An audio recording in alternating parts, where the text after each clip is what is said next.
ನನ್ನ ತಾಯಿ ಸೈಡ್ ಅಜ್ಜಿ ಮನೆ ಹೋದ್ರು ಅಥವಾ ತಂದೆ ಸೈಡ್ ಅಜ್ಜಿ ಮನೆ ಹೋದ್ರು,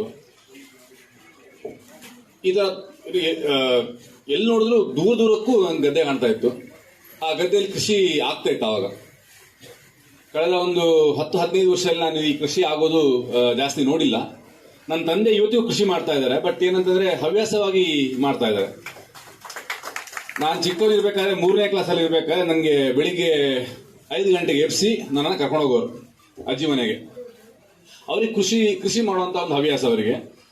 ಆವಾಗ ನಾನು 3ನೇ ಕ್ಲಾಸಲ್ಲಿ ಇರ್ಬೇಕಾದ್ರೆ ಅವಾಗ ಟ್ರ್ಯಾಕ್ಟರ್ ಅಲ್ಲಿ ನಾನು ಫಸ್ಟ್ ಡ್ರೈವಿಂಗ್ ಕಲ್ತಿರೋದು. ಈ ಗದ್ದೆಯಲ್ಲಿ ಡ್ರೈವಿಂಗ್ ಮಾಡ್ತಾ ಮಾಡ್ತಾ ಮಾಡ್ತಾ ನಾನು ಡ್ರೈವಿಂಗ್ ಕಲ್ತಿರೋದು ಆ ಟ್ರ್ಯಾಕ್ಟರ್ ಅಲ್ಲಿ. ಸಂಜೆ ಕೃಷಿ ಎಲ್ಲ ಮುಗ್ದು 9-9:30 ವಾಪಸ್ ಮನೆಗೆ ಬರ್ಬೇಕಾದ್ರೆ ಅವ್ರ ಕಾರಲ್ಲಿ ಬರೋದು, ನಾನು ಟ್ರ್ಯಾಕ್ಟರ್ ಅಲ್ಲಿ ಡ್ರೈವರ್ ಜೊತೆಗೆ ಟ್ರ್ಯಾಕ್ಟರ್ ಬರ್ತಾ ಇದ್ದೆ ಮನೆಗೆ. ಸೊ ಇದನ್ನೆಲ್ಲ ನೋಡಿದಾಗ ಅದೆಲ್ಲ ನೆನಪಾಗ್ತಾ ಇದೆ. ಕಳೆದ 10-15 ವರ್ಷದಲ್ಲಿ ಮೋಸ್ಟ್ಲಿ ಒಂದು ಸಮಯದಲ್ಲಿ ಉಡುಪಿ ಮಂಗಳೂರು ಅಂತಂದ್ರೆ ಕರಾವಳಿ ಪೂರ್ತಿ ನಮ್ಮ ಮುಖ್ಯ ಉದ್ಯಮನೇ ಮೋಸ್ಟ್ಲಿ ಕೃಷಿ ಆಗಿತ್ತು. ಇವಾಗ ಎಲ್ಲರೂ ಬೇರೆ ಬೇರೆ ಫೀಲ್ಡಿಗೆ ಹೋಗಿದ್ದಾರೆ.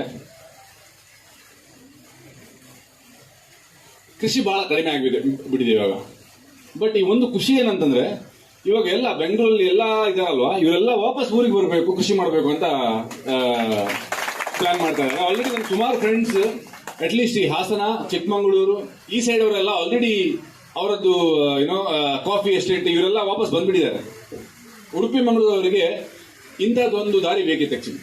ಯಾಕಂತಂದ್ರೆ ನಿಮ್ಗೆ ಕಾಫಿ ಎಸ್ಟೇಟಿಗೆ ಹೋಗಿ ಅದು ಒಂಥರ ಅದು, ಬಟ್ ಈ ತರ ಬಂದು ಕೃಷಿ ಮಾಡೋದಿದೆಯಲ್ಲ, ಇದು ಸ್ವಲ್ಪ ಇದಕ್ಕೆ ಜಾಸ್ತಿ ಎಕ್ಸ್ಪೀರಿಯನ್ಸ್ ಬೇಕು. ಇದಕ್ಕೆ ಆ ಎಕ್ಸ್ಪೀರಿಯನ್ಸ್ ಬೇಕು ಅಂತಂದ್ರೆ ನಾವು ಕಣ್ಣಾರೆ ಯಾರೋ ಮಾಡ್ತಿರೋದು ನೋಡ್ಬೇಕಾಗುತ್ತೆ. ಸೊ ರಘುಪತಿ ಭಟ್ರು ಇದು ಏನು ಇನಿಷಿಯೇಟಿವ್ ಮಾಡ್ಕೊಂಡಿದ್ದಾರೆ, ಇದು ತುಂಬಾ ಒಳ್ಳೆ ಹಾದಿಗೆ ನಮ್ಮನ್ನು ಕರ್ಕೊಂಡು ಹೋಗುತ್ತೆ ಅಂತ ನಾನು ಅನ್ಕೋತೀನಿ. ಇದಕ್ಕೆ ನನ್ನ ಸೈಡಿಂದ ಏನಾಗುತ್ತೆ, ಡೆಫಿನೆಟ್ಲಿ ನನ್ನ ಫೋಟೋ ಯೂಸ್ ಮಾಡೋದ್ರಿಂದ ನಿಮಗೆ ಹೆಲ್ಪ್ ಆಗುತ್ತೆ. ನನಗೆ ಡೆಫಿನೆಟ್ಲಿ ಇದರಲ್ಲಿ ಒಂದು ಭಾಗ ತುಂಬಾ ಆಸಕ್ತಿ ಇದೆ. Thank you so much. Thank you.